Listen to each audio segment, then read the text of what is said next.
They made her move seats without cause, served her nothing while others dined, and handed her a disciplinary form like she was a threat, not a paying passenger. The crew avoided her. The passengers pitied her. The attendant smiled, as if it were kindness. But every gesture, calculated, quiet, made one thing clear: she wasn't welcome. From the outside, it looked like order. But if you watched closely, you'd see the cruelty threaded through the calm. The way her tray table was never lowered. The way her name was never spoken. The way her existence was managed like an inconvenience. They thought they had put her in her place, until the door opened, and everything flipped. Because the girl they tried to reduce to a seat near the galley, she wasn't just another face in the cabin. She was the one name no one wanted to say out loud, the name that owned the very plane they tried to bury her in. This is the moment arrogance met consequence. And the fall didn't come with noise. It came with exposure. Hit like, drop a comment with what shocked you most, and tell us where you're watching from. You're not just here for a story. You're here for the turning point. Amara Lewis stood in line with her boarding pass gripped between two fingers. Her movements calm, precise, almost graceful. Her outfit was sharp without being flashy. A cream blouse, tailored navy pants, loafers polished to a soft gleam. Her hair was twisted neatly into a low bun, and she carried a slim black shoulder bag. It was her first time flying alone in first class, and she had earned it, a scholarship celebration, a reward her father insisted she take. The gate agent smiled and scanned her pass with a mechanical beep, then gestured her forward. Amara took a step toward the plane, heart fluttering not from nerves, but from excitement. That's when the voice stopped her. "Excuse me, miss," said a flight attendant at the jet bridge door. Her voice was smooth, measured, practiced. Her uniform was pressed to perfection. Her name tag read, Claudia Harper. She held out a manicured hand as if to halt traffic. "Can I see your boarding pass again, please?" Amara blinked, surprised but not defensive. "Sure," she said, offering it politely. Claudia took it, her eyes scanning slowly, lips tightening almost imperceptibly. 2A, she asked, eyes flicking up. Amara nodded. "Yes." "Just a moment," Claudia said, stepping aside without another word, carrying the pass with her toward the small terminal computer. Amara waited, her breath still steady, but something shifted. Not in her, but around her. The mood. She could feel it. Passengers walking past glanced at her, some curious, some indifferent. An older man gave her a half-smile. A woman behind her sighed, annoyed at the delay. Claudia returned after 2 minutes, the boarding pass still in hand. "Ms. Lewis," she began, voice lower now, meant only for Amara's ears. "It seems there's been an adjustment to your seat." "An adjustment?" Amara asked, brows knitting. "Yes," Claudia said with a faint smile. "We had an overbooking issue, and we're accommodating a VIP in 2A. But don't worry, we're going to place you temporarily in a crew jump seat just at the front of the cabin. Once in the air, we'll revisit the manifest." Amara stared, expression unreadable. "That's not what I paid for." "And you'll still receive first-class service," Claudia replied, not budging, her voice maintaining that sharp edge disguised as courtesy. "This is just a brief procedural shift to keep things moving on time. I'm sure you understand." Amara gave a slow nod, silent, controlled. She followed Claudia aboard. The luxury of the cabin was immediate. Plush cream leather seats, soft lighting, passengers sipping champagne and scrolling through tablets. Claudia led her to a thin fold-out seat beside the galley wall, small, no window, clearly meant for crew. "Just for now," Claudia said again, already turning away. Amara sat, folded her coat neatly in her lap, and looked straight ahead. Her seat was within view. 2A, now occupied by a middle-aged man in a suit, already reclining, ordering a drink. No one around him seemed to question the switch. A few seats across, a couple glanced at Amara and whispered. A teenage girl nearby raised her phone, snapped a photo discreetly, then lowered it, biting her lip. The murmur began to spread. "She must have tried to sneak into first class," someone muttered. "Probably a mistake in booking," another added. Claudia walked past Amara's seat again, this time not even glancing at her. Amara sat still, her posture perfect, her expression unreadable, but her fingers curled just slightly over the edge of her coat. She stopped by seat 2A, Amara's rightful seat, and offered the drinks to the man now lounging there, addressing him with exaggerated warmth. "Mr. Delacroix, so glad we could accommodate you last minute. Please let me know if there's anything else I can do to make your flight exceptional." Delacroix, a thick-necked man with thinning silver hair and a navy blue blazer, chuckled as he took a glass. "You already have, darling," he replied, loud enough for nearby passengers to hear. Claudia laughed softly, then turned and began her slow, deliberate pass down the aisle, offering drinks and folded hot towels to each first-class passenger. Except Amara. Claudia passed her twice, once with the champagne, once with the towels, and in both instances, her eyes slid right past her as if she didn't exist. Amara, still seated on the narrow fold-out by the galley, kept her hands folded in her lap, watching. She wasn't surprised, but the calculated nature of it, the performance of it, tightened something behind her ribs. After the second pass, a younger attendant with short red curls approached Amara with a tray. Her name tag read Dana. She hesitated, looking uncertain, then lowered her voice. "Would you like a towel or sparkling water, miss?" Before Amara could answer, Claudia's voice snapped across the galley. "Dana, that station's already been serviced." Dana's eyes flicked between Claudia and Amara, visibly flustered. I just thought she hadn't been. That seat isn't full service," Claudia said, her tone even, but her smile gone. "We'll handle it." Dana retreated quickly, mumbling a soft apology to Amara without meeting her gaze. Amara didn't blame her. Not really. The girl was new. She was watching how power worked here, and learning fast. Claudia returned moments later with a wrapped granola bar and a paper cup of lukewarm water, which she placed on the edge of a metal ledge near Amara's seat. "Something to tide you over," she said, her smile forced back into place. "Unfortunately, jump seats don't come with meal trays, but we do our best." The implication hung between them like stale air. This wasn't neglect, it was design. Amara didn't respond. She unwrapped the granola bar and took a small bite, chewing slowly, eyes trained straight ahead. Across the aisle, the couple in seats 3A and 3B, a woman in pearls and a man who looked like a banker, glanced at her, then at each other. The woman leaned toward the aisle and whispered just loud enough, "She must be crew repositioning." Poor thing. Amara heard. She always heard. Claudia walked past again, nodding at the couple with approval.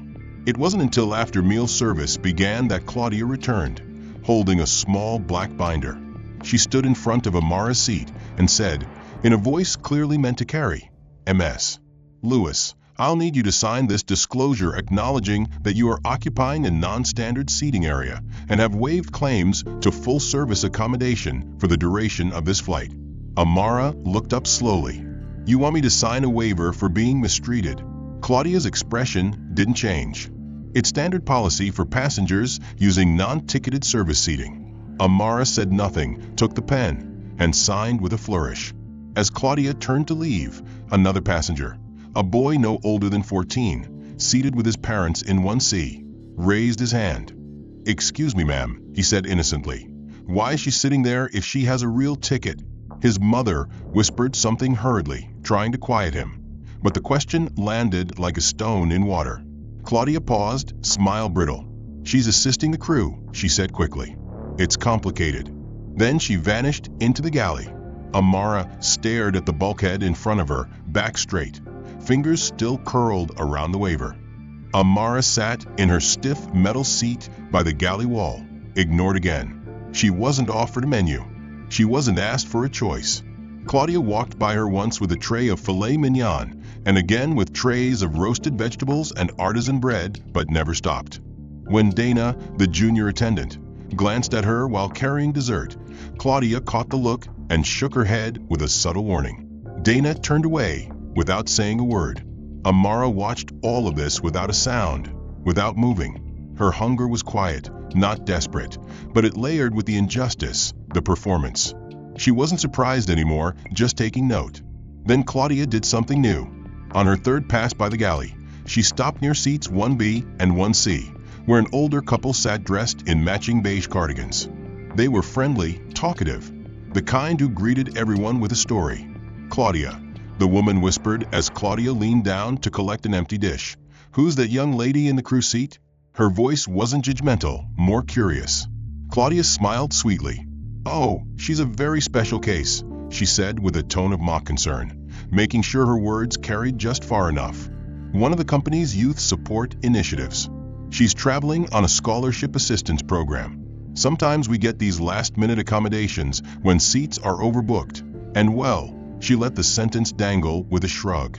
"So generous of the airline," the man replied, nodding thoughtfully. Claudia placed her hand gently on his shoulder.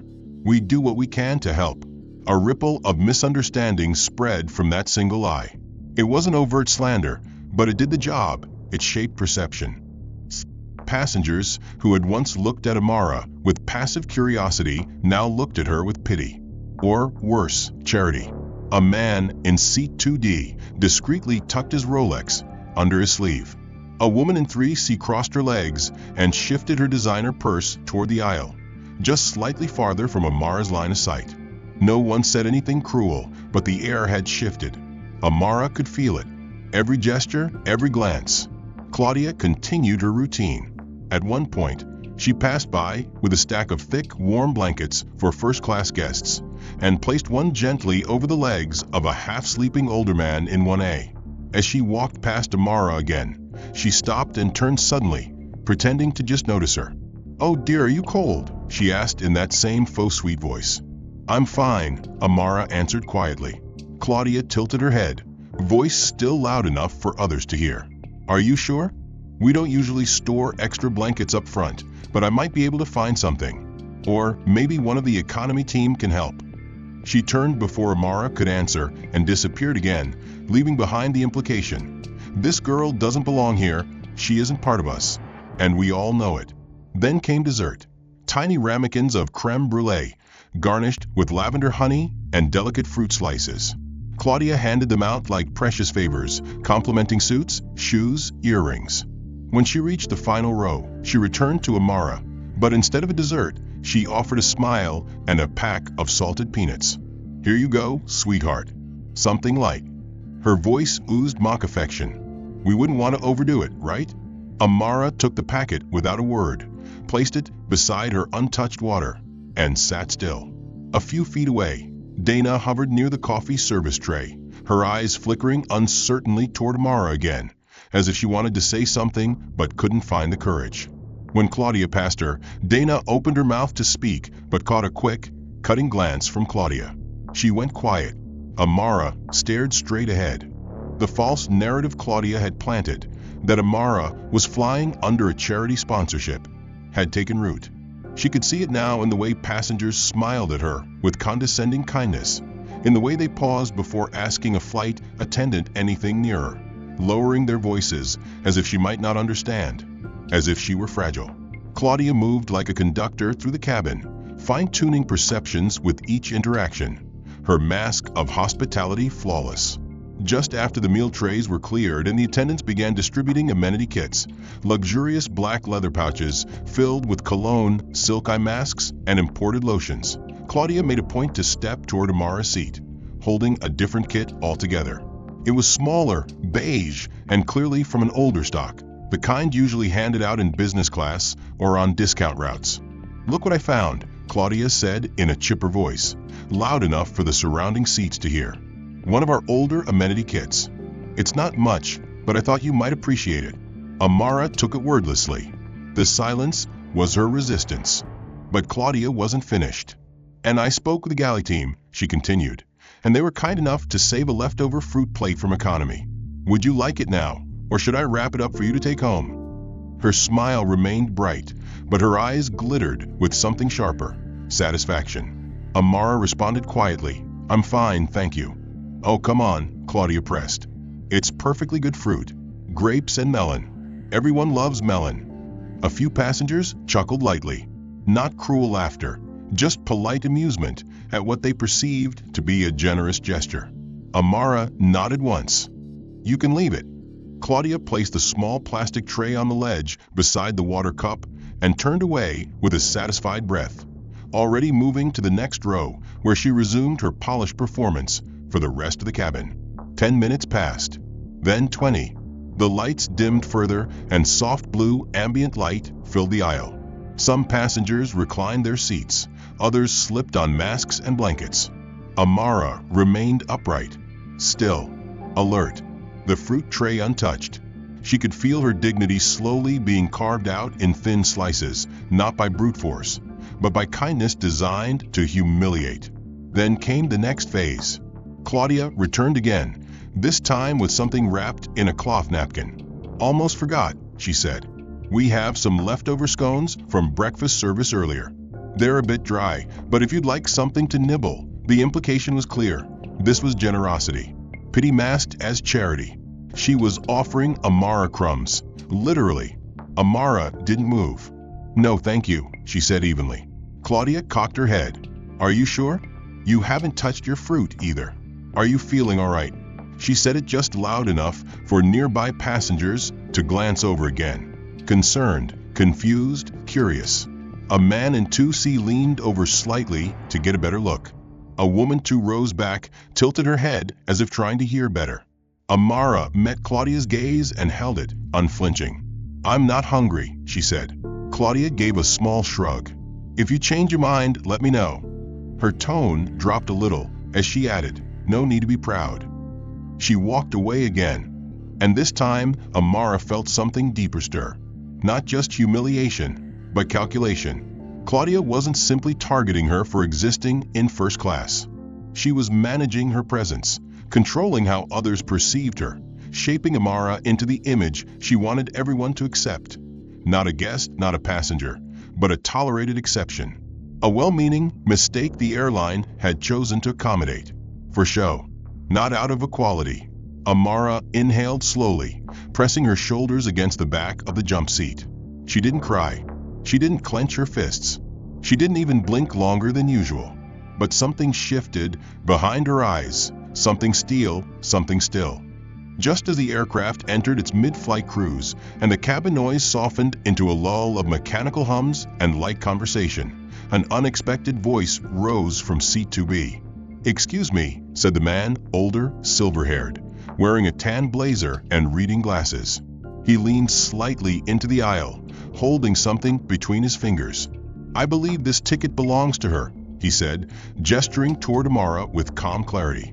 The item in his hand was a duplicate boarding pass, creased slightly but unmistakable. "It says 2A, doesn't it?"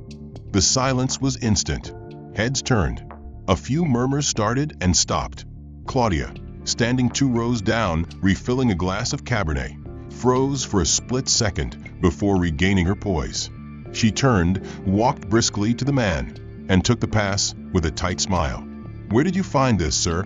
"It was tucked into the in-flight magazine in my seat pocket," he replied, unimpressed by her tone. "I noticed the name wasn't mine, so I checked." "And there she is," he said, nodding toward Amara.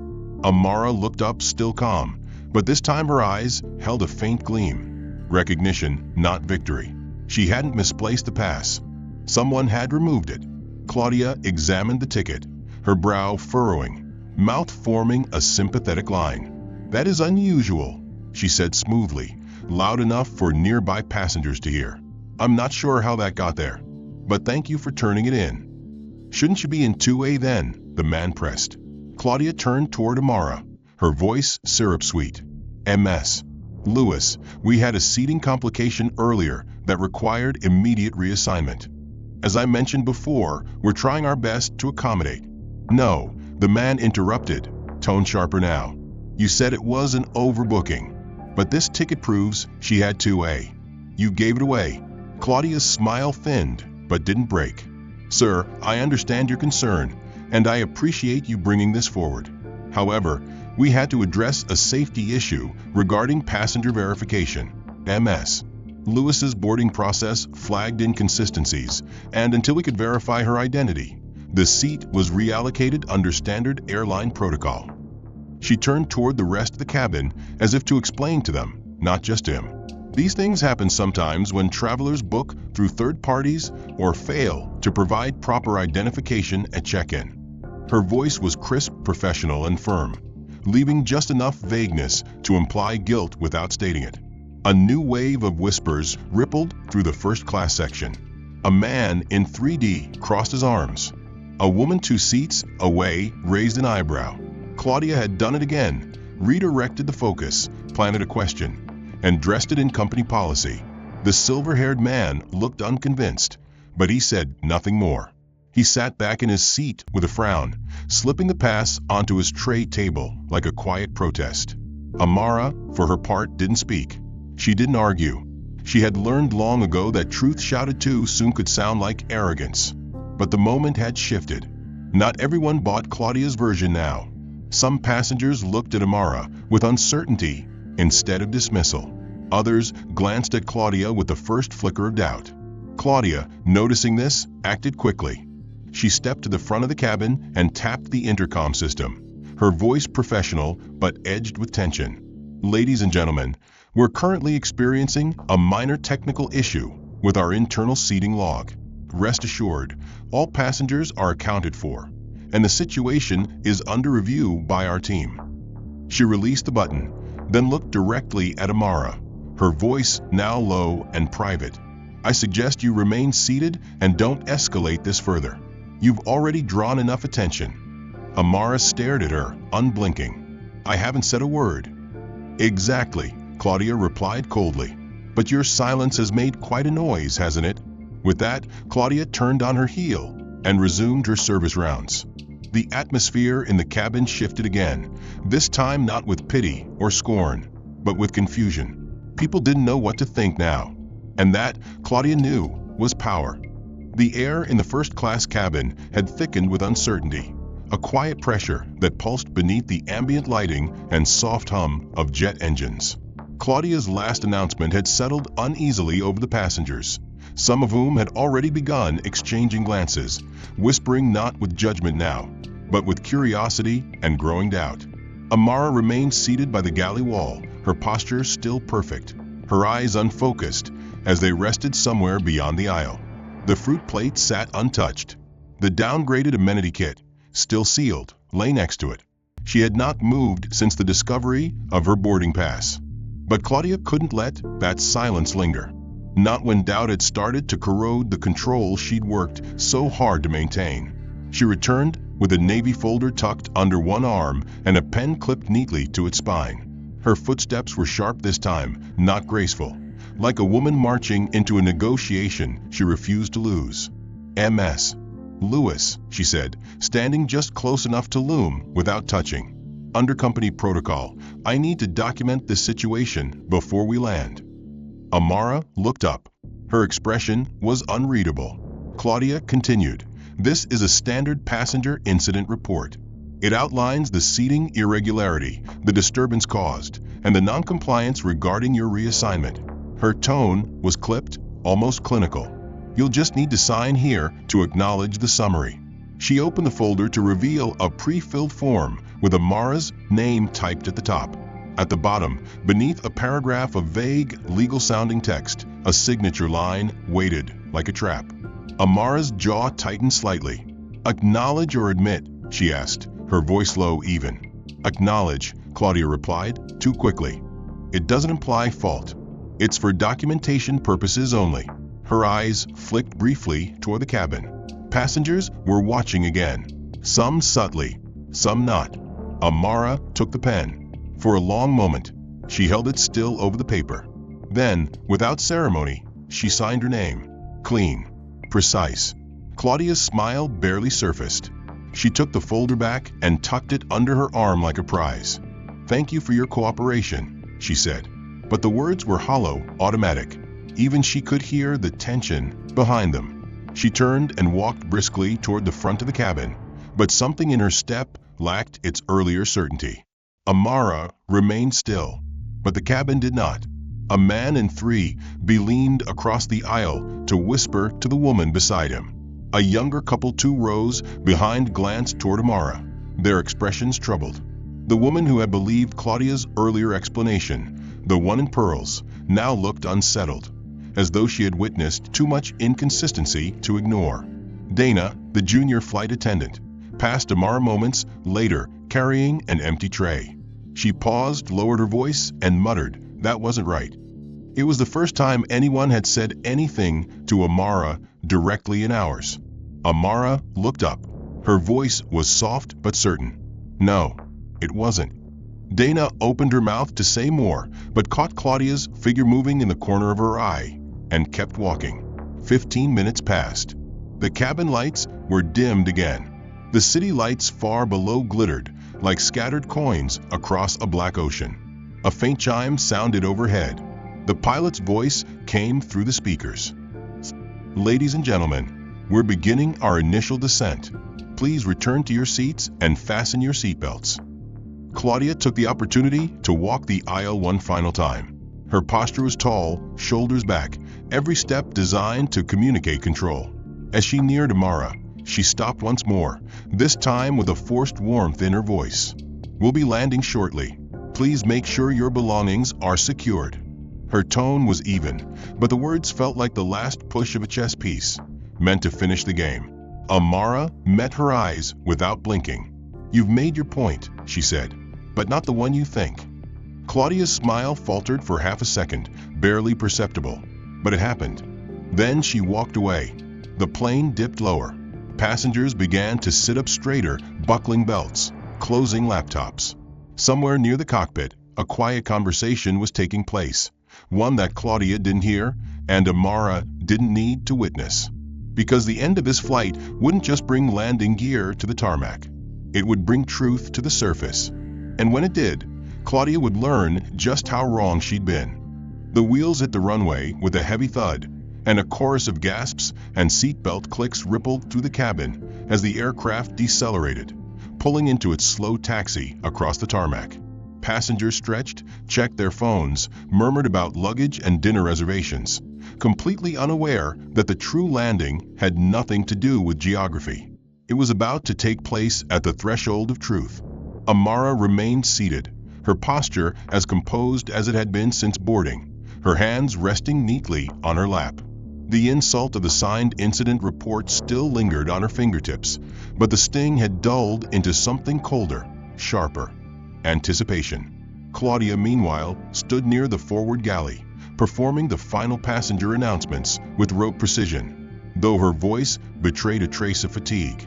She didn't notice that the gate bridge wasn't being extended by standard airport crew, nor that a trio of sharply dressed professionals in navy suits had emerged beyond the glass corridor, flanked by 2 security personnel and a man wearing the unmistakable lapel pin of the airline's executive board. Claudia continued her instructions, thanking passengers for choosing Skylux and wishing them safe onward journeys, her tone once again warm and performative. "Please remain seated until the aircraft has come to a complete stop and the captain turns off the seatbelt sign." The tone chimed. The light clicked off. Passengers unbuckled and stood. That's when the cabin door opened, and the energy shifted, not with noise, but with presence. The first figure to step through the doorway was a tall woman in a charcoal pantsuit with a sleek tablet clutched to her chest. She didn't make eye contact with Claudia. Instead, she scanned the cabin once, then stepped aside. Behind her entered a middle-aged man with salt and pepper hair and a badge clipped to his blazer that read, "Director, Shareholder Affairs." Claudia blinked, unsure whether to speak. "Can I help?" The man ignored her. His eyes moved past the aisle, past the gold-tier flyers and priority members. They stopped on Amara. Then he walked straight toward her. "Miss Amara Lewis," he said, with neither hesitation nor doubt. Every head nearby turned at once. The pearls, the suits, even the whispering couple in 3D. Amara looked up slowly. "Yes," she said, her voice perfectly calm. "On behalf of the board of Skylux Holdings, I'd like to welcome you home," the man said, lowering his tone as he extended a respectful nod. "Your father asked us to receive you personally." Claudia's face froze. Her mouth parted, but no words emerged. Amara stood without rush. Passengers made way for her instinctively, sensing the tectonic shift that had just occurred. The executive stepped back slightly to allow space as Amara picked up her slim carry-on.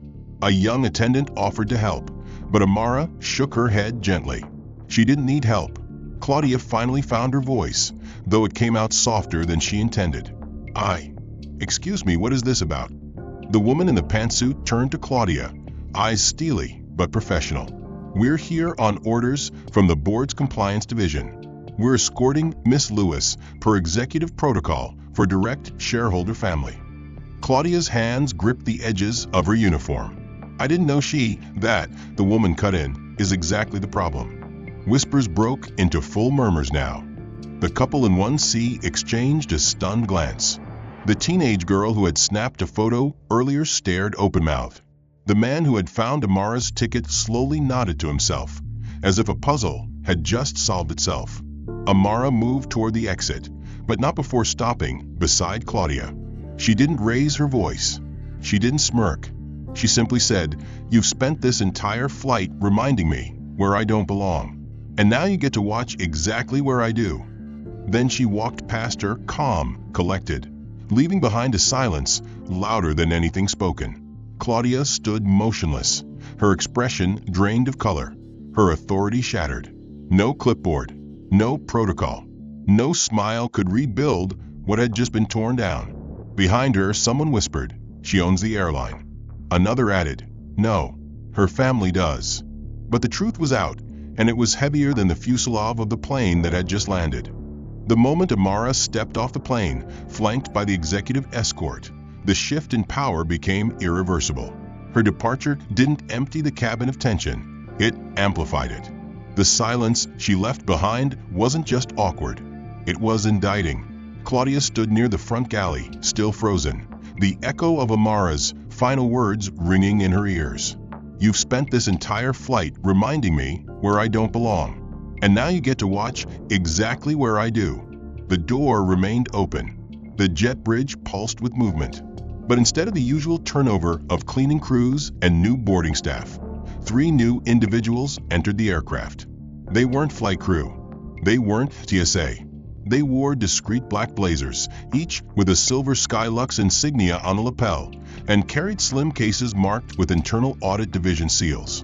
One of them, a woman with clipped hair and a black folder, approached Claudia without greeting. "Claudia Harper?" Claudia straightened. "Yes.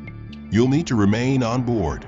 We're initiating a preliminary compliance investigation per Executive Directive 12B. Claudia blinked. "Right now?" Immediately, the woman said, "This flight is flagged for conduct review.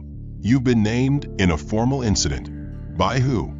Claudia asked, though she already knew the answer. "The Executive Board, under shareholder complaint." The folder was opened. Inside were printed screenshots, boarding pass data, security footage stills, and a timeline of crew service interactions.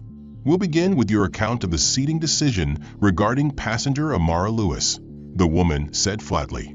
Claudia tried to regroup. There was confusion at boarding. A duplicate seating entry. "I followed protocol and escalated when it became unclear." Was a supervisor contacted?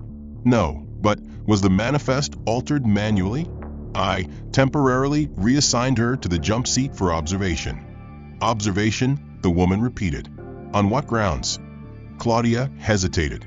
Around her, cabin crew stood still. Dana lingered nearby, no longer timid. Claudia looked at her sharply, but Dana didn't flinch. Another agent, a man with a tablet, approached, holding a pair of noise-canceling headsets. "We've retrieved audio from the service intercoms and galley mics," he said. "Playback confirms passenger treatment outside standard hospitality protocol, including a fabricated explanation of assistance programming and use of tone inconsistent with elite service training." Claudia's lips parted. "That's completely taken out of..." "There's more," the woman said, tapping her earpiece. "We also have footage from the overhead security cam during meal service." She turned her tablet, revealing a paused frame of Claudia leaning over the older couple in row 1, saying clearly, "She's part of our youth assistance program. We're doing our best to help." The volume wasn't loud, but it was unmistakable. Several passengers within earshot had already begun to watch from their seats. Claudia's voice cracked. That was a misstatement. I was trying to de-escalate perception and preserve discretion. The man raised an eyebrow. So you lied about her identity to avoid embarrassment for yourself? Claudia's voice dropped. I didn't know who she was. And yet you treated her as if you knew exactly who she wasn't. The words landed hard. Dana stepped forward now, holding her own tablet. I logged service interactions by timestamp. MS. Lewis was skipped on all beverage rounds. Her incident report was pre-filled before she was approached to sign it. She was also denied a meal, intentionally. Claudia turned, stunned. You're siding with her? Dana didn't blink. I'm telling the truth. The audit officer looked at Claudia one final time. You'll surrender your badge and credentials before disembarking. HR will contact you within 24 hours. Claudia staggered back a half step. You're grounding me? You're suspended pending further review, the woman replied. But I'd suggest you begin preparing your resignation. Around them, the passengers who hadn't yet exited stood frozen. Many had seen it. Most had sensed it. Now none could deny it. As Claudia removed her name badge, hands trembling, no one stepped in. No one comforted. No one questioned the decision. Because the truth wasn't ambiguous anymore, it was official. And in a space where perception was everything, her authority evaporated the moment someone said, "Play the tape." As Claudia was escorted off the aircraft through a separate ramp normally reserved for crew dismissal, her eyes barely registered the crew around her, or the whispers echoing from the jet bridge. Her name badge sat heavy in her palm, now nothing more than a symbol of what she had lost. Behind her, the door closed with finality, sealing her departure from the world she once ruled in navy and silk. Meanwhile, across the terminal, a different kind of entrance was unfolding. Amara Lewis stood just beyond the frosted glass of the executive arrivals lounge, now repurposed as a makeshift press room. Her father, Victor Lewis, stood beside her, not with fanfare or arrogance, but with the quiet composure of a man who understood weight and how to carry it. A few minutes earlier, he had arrived by private aircraft, discreetly routed to the tarmac after receiving a coded alert from the audit team. He had said little upon landing, only asked, "Where is she?" Now, he waited as the doors opened. The press had already begun to gather, their cameras aligned with urgency. They had caught wind of a high-level passenger incident on Flight 718, and rumors were spreading, first online, then through internal leaks. What began as fragments of social media posts from confused but attentive passengers had merged into a single headline. Airline executive's daughter humiliated in first-class mistake. Or was it more than that? Amara walked forward, not flanked by security, not shadowed by PR handlers, but alone, deliberately so. Her steps were slow, certain. She wore the same navy trousers and blouse she had boarded with, unchanged, untouched. The room fell quiet as she took her place beside her father. Victor faced the press, offered a small nod, and began. "This isn't a statement about a seating error," he said, his voice deep and unwavering. "This is about dignity, and the systems we pretend are blind when in fact they are trained to look away." He gestured to his daughter, but didn't use her as a prop. "My family is quietly invested in Skylux for over a decade. Not for power, for opportunity. Because we believed in the promise of equal treatment at 30,000 feet. That promise was broken." Amara stepped forward then. Her voice was calm, but it cut with precision. "I didn't speak during the flight, not because I was afraid, but because I was watching. I watched how power behaves when it believes no one is watching back. I watched how politeness becomes a mask for cruelty. And I watched how silence gets mistaken for weakness." She looked into the cameras now. "Let me be clear, this isn't just about me. This happens to people who don't have shareholders behind them, who don't get press conferences, who don't have a name the airline recognizes. What happened today happens all the time. The difference is, this time you're seeing it." Murmurs swept the room as reporters scribbled notes, camera shutters clicking like rain. Victor placed a hand on his daughter's shoulder, not to steady her, but to affirm her presence. Then a senior spokesperson from Skylux stepped forward. Her blazer was crisp, her tone apologetic but rehearsed. On behalf of Skylux Airlines, she began, "We offer our deepest apologies to Miss Lewis and the Lewis family. The experience she endured does not reflect our values, and we are initiating a comprehensive review of our internal conduct procedures, beginning with personnel training and leadership oversight." She paused, as if expecting approval. Amara simply nodded once, then stepped back. She had said what she came to say. The press conference ended not with applause, but with understanding, a shared recognition that something had cracked open and could no longer be closed. Outside the lounge, passengers from the same flight stood near monitors, watching the feed. The woman in pearls, the couple in row 3, even the boy who had asked why Amara was sitting in a jump seat, they watched, listened, and understood. Dana, now out of uniform, stood off to the side. Her phone buzzed with messages from friends who had seen the footage. She didn't respond. She just smiled faintly and looked at the screen. Justice didn't come crashing down with fire and noise. It landed with clarity and exposure. And sometimes the most powerful statement was simply, "You don't get to hide anymore." 3 days after the press conference, Claudia Harper sat in the living room of her apartment, surrounded by unopened mail, a half-empty glass of wine, and the harsh glow of a laptop screen casting shadows across her pale face. Her uniform, once always pressed and pristine, now hung on the back of a kitchen chair, wrinkled and irrelevant.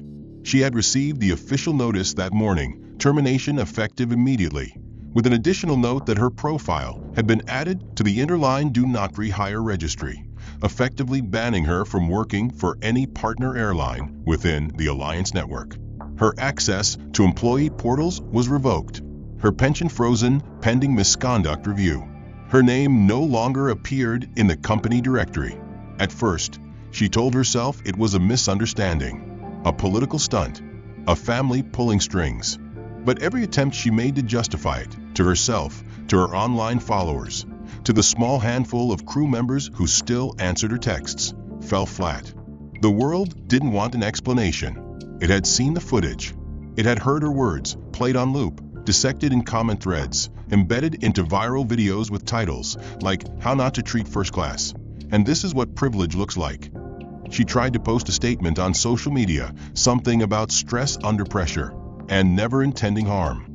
But within minutes, the comments flooded in. Not cruel, not even angry, just dismissive. You knew what you were doing. You thought she was powerless. You made your choice. Claudia closed her laptop and stared at the wall. Her power hadn't been taken. It had simply been seen. And now that it was visible, it no longer held sway. Meanwhile, in a different part of the city, Amara stood quietly in a conference room lined with deep oak paneling and tall windows. She wore a simple black dress, her hair pulled back, her presence as grounded as ever.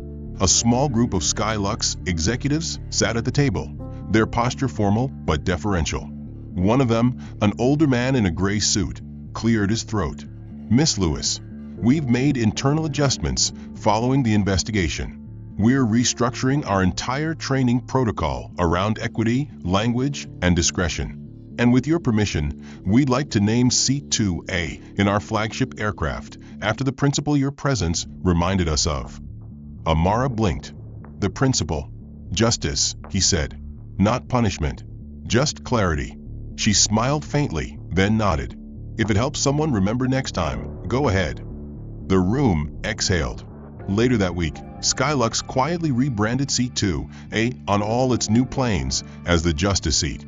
No formal ceremony, no PR campaign, just a quiet line in an internal memo and a new brass plate fixed above the headrest. First-class passengers noticed. Some asked, some didn't, but the crew knew, and that knowledge shifted the air in those cabins forever. As for Amara, she returned to her studies, to her work, to her life, uninterrupted. She never once gave an interview. She declined endorsement deals and speaking gigs. When asked by a well-known anchor for an exclusive, she responded, "I didn't want attention.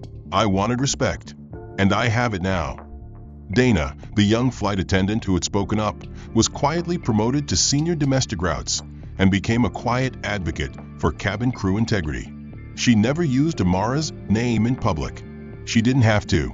The story had already settled into the culture, not as scandal, but as reminder that sometimes the most powerful thing a person can do isn't to shout or rage or retaliate, but to remain exactly who they are in the face of someone trying to unmake them. Claudia Harper learned that too late.